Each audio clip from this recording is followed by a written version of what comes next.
लेकिन इनके बाद नंबर आता है प्रॉफेट मोहम्मद का।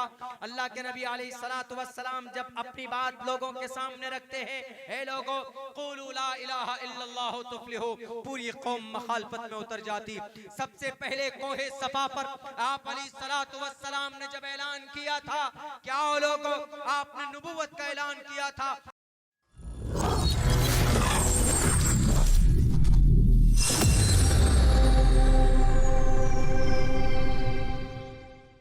ये हमारा अकीदा है।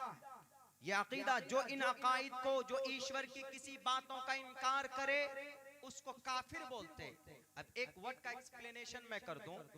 बहुत सी जगहों पर हमारे हिंदू भाई सवाल करते हैं कि मौलाना हमको काफिर क्यों कहते हैं मुसलमान। पहली बात तो मुसलमान को इजाजत नहीं कि वो किसी को काफिर कहें, इस्लाम में इजाजत नहीं। और काफिर कहते किसको हैं? काफिर का मतलब गाली नहीं है, काफिर का मतलब है इनकार करना। इसका एग्जैक्ट मीनिंग, अगर मैं झूठ बोलता हूं तो आप मेरी जुबान काट के रख लीजिएगा अपने पास। काफिर मीन्स इनकार करना। किसका?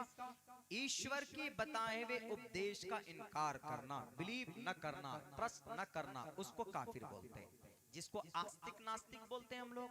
नास्तिक मुनकिर, न मानने वाला नास्तिक है ये। उसी नास्तिक को अरबी में और उर्दू में काफिर बोलते। जैसे हम लोग अल्लाह को मानते हैं तो अल्लाह को मानने वाले मोमिन हैं, मुसलमान एक अल्लाह के जात पर इनकार रखते। आप ईश्वर को मानते हैं, ईश्वर की विशेषताओं को नहीं मानते हैं, ईश्वर के परमात्मा के आदेश को नहीं मानते हैं, तो आप गोया के इनकार करने वाले हो। तो लफ्ज काफिर गाली नहीं है, इसको बुरा नहीं समझिएगा। और फिर इसको कहने की परमिशन भी नहीं दी गई इस्लाम में। किसी मुसलमान के लिए जायज नहीं है कि किसी को कहे कि तुम काफिर हो, तुम काफिर हो, तुम मुशरिक हो। कहने की इजाजत और परमिशन नहीं है। उसका अमल, उसका अकीदा क्या है, हम और आप डिसाइड नहीं कर सकते। हर आदमी का अमल, उसका अकीदा उसके साथ होता है। आप लाख कोशिश कीजिए, आप लाख पहरे बिछा लीजिए, आप कोई तब्दीली नहीं कर पाइएगा। तो मेरे भाइयों, अल्लाह के नबी अलैहिस्सलातु वस्सलाम दोनों एतबार से कैसे कामयाब है मैं बताता हूं, मैं समझाता हूं। अल्लाह के नबी अलैहिस्सलातु वस्सलाम इस दुनिया में, आप अलैहिस्सलातु वस्सलाम हर जगह पर, हर मोड़ पर अपनी एक एक इंसान, एक एक उम्मती के लिए रोते अल्लाह से। अल्लाह के नबी अलैहिस्सलाम ने किसी के ऊपर जुल्म ज़्यादती नहीं की। मुहम्मदुर रसूलुल्लाह ने किसी इंसान का एक कतरा खून तक नहीं बहाया। आप अलैहिस्सलातु वस्सलाम को इसीलिए कहा गया है अष्टो गुणः पुरुषम दीपयन्ति प्रज्ञा च कौलम च दम श्रुतं च पराक्रमश्च बहुभाषिता च दानम यथाशक्ति कृतज्ञता च। बड़ी ताकत होने के बावजूद भी उन्होंने किसी के ऊपर जुल्म नहीं किया, बल्कि इस दुनिया को फना होने से बचाया, इस दुनिया को तबाह होने से बचाया है। अल्लाह के नबी अलैहिस्सलातु वस्सलाम ने बचाया इस दुनिया को तबाह होने से, तो बचाने वाले को लीडर कहा जाता है। अगर आज आपके ऊपर कोई केस बुक होता है तो आप अपने विधायक जी को, आप अपने एमपी साहब को फोन करते हो कि सर हमें बचा लीजिए, या कोई भी आदमी आपको थाने से बचा लेता है, पुलिस के चुंगल से बचा लेता है, या किसी परेशानी से आपको बाहर कर देता है, तो आप उसको लीडर मानते हो। आप जिंदगी भर उनके सामने अपने सर को झुका कर रखते हो। क्यों? क्योंकि इनके सामने इन्होंने हमारी परेशानी में हमारी मदद की थी। मेरे भाइयों, पूरी दुनिया को अगर किसी ने बचाया, मुहम्मदुर रसूलुल्लाह सल्लल्लाहु अलैहि वसल्लम की जात अक़दस है। कैसे बचाया आपने? इस उम्मत के अंदर बहुत बुराई है, मैं मानता हूँ। लोग शराब पीते हैं, लोग जिना करते हैं, लोग अल्लाह को नहीं मानते हैं बल्कि गैरुल्लाह का दावा करते हैं, बल्कि अपने अपने अकीदे के अंदर में जनाब शिरक करते हैं, बल्कि अपने अपने इबादत के अंदर भी शिरकी अल्फाज बोलते हैं, अकीदा रखते हैं, कॉन्सेप्ट रखते हैं। बल्कि यूं कहिए कि इस दुनिया के अंदर 10,500 इंसानों की जो दुनिया, 10,500 इंसानों में सबसे ज्यादा बुराई आज के जमाने में है, आज की तारीख के अंदर है। एक ईमान वाला भी झूठ बोलता, एक कलमा पढ़ने वाला भी नमाज छोड़ता, एक इस धरती के ऊपर एक अल्लाह की जात पर भरोसा रखने वाला भी जहेज लेता।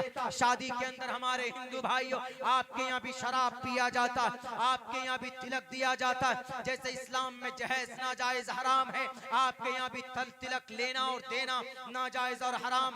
जैसे इस्लाम में शराब की थैली को हाथ लगाना, शराब की बोतल को हाथ लगाना नाजायज और हराम है, आपके यहाँ भी नशा आवर जितनी भी चीजें होती है उन सबको हाथ लगाना छूना नाजायज और हराम है। उठाकर देख लीजिए श्रीमद् भगवत गीता, उठाकर देख लीजिए ऋग्वेद, उठाकर देख लीजिए सामवेद, अथर्ववेद के अंदर ये बातें एक्सप्लेनेशन के साथ बयान की गई है। अल्लाह के नबी अलैहिस्सलातु वस्सलाम ने अल्लाह तबारक व तआला से दुआ की थी। क्या दुआ की थी मैं बताता हूँ। जब हजरत लूत अलैहिस्सलातु वस्सलाम, हजरत नूह अलैहिस्सलातु वस्सलाम ने लोगों से कहा कि लोगों मैं अल्लाह का रसूल हूँ, तुम मेरी बात पर ईमान रखो और अल्लाह को एक मानते हुए रब की इबादत करो।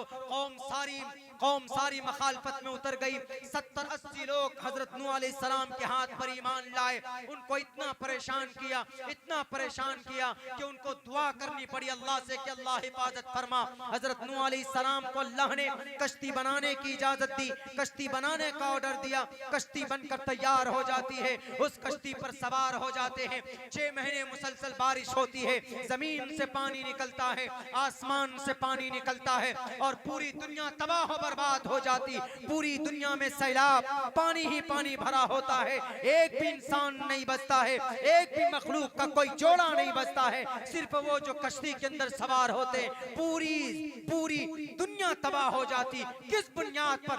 रब की नाफरमानी की बुनियाद पर, नूह की बात न मानने की बुनियाद पर। उनके बाद लूत अलैहिस्सलाम का जमाना आता है। लूत अलैहिस्सलाम की कौम गुनाह करती है। हजरत जिब्राइल अमीन उनकी बस्ती को 7वें आसमान पर ले जाकर पटक देते हैं। वो कौम तबाह हो जाती है, वो कौम बर्बाद हो जाती है। वहीं पर अल्लाह को न मानने की वजह से लूत अलैहिस्सलाम की कौम को तबाह कर दिया जाता है, कौम आद को तबाह बर्बाद कर दिया जाता है, कौम समूद को रब की बात न मानने पर तबाह बर्बाद कर दिया जाता है, गुनाह करने पर तबाह बर्बाद कर दिया जाता है। बनी इसराइल रब की बात न मानने पर फिरौन जैसे बड़े बादशाह को जनाब दरिया में गर्क कर दिया जाता है। बनी इसराइल को बंदर और सुअर बना दिया जाता है। वकुनू क़िरदतन खासीन, उनको बंदर बनाकर इस दुनिया के अंदर पेश किया जाता है। क्यों? जुर्म यह होता है कि रब की बात को नहीं मानते, अपने नबी के पैगाम को कबूल नहीं करते।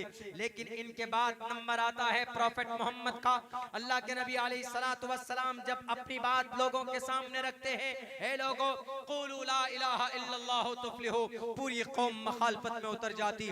सबसे पहले कोहे सफा पर आप अलैहिस्सलातु वस्सलाम ने जब ऐलान किया था, क्या लोगों आपने नबुव्वत का ऐलान किया था, तो सारे लोग मुखालिफ हो गए थे। किसी ने भी आप अलैहिस्सलाम की बात नहीं मानी थी। ताइफ में गए, पत्थरों की बारिश की गई, नबी को लहूलुहान कर दिया, किसी ने भी कलिमा नहीं पढ़ा था। मेरे भाइयों, नबी ने इतने मेहनत की, एक भी आदमी नबी की बात नहीं मानी। 23 साल तक रहे, नबी की बात ढंग से मानने के लिए कोई तैयार नहीं। 13 साल तक मक्का में रहे, मदीना हिजरत करके गए, वहां कुछ लोग तैयार हुए, गिने चुने जा सकते हैं। पूरी कौम तबाह की जा सकती थी। अल्लाह के नबी के ऊपर पत्थर बरसाने वालों को तबाह किया जा सकता था। अल्लाह के नबी की बात न मानने वाले, आज की ये कौम शराब पीती है, बेटियों की इज्जत लूटती है, चुगलखोरी करती है, सूद खाते हैं, जिना का बाजार गर्म है, नौजवान तबाही के दहाने पर है। तब भी अल्लाह तबारक व तआला ने, पिछली कौम ने बात नहीं मानी, रब की नाफरमानी की, तबाह बर्बाद कर दी गई वो कौम। लेकिन अल्लाह के नबी की कौम गुनाह करती है, नमाज नहीं पढ़ते, झूठ बोलते हैं, रिश्वत लेते हैं, सूद खाते हैं, गैर महरमों से बात करते हैं, बेपर्दगी है, शराब पीते हैं धड़ल्ले से। In spite of these bad things, इन सारी बुराइयों के बावजूद आज ये कौम जिंदा है इस जमीन पर। क्यों?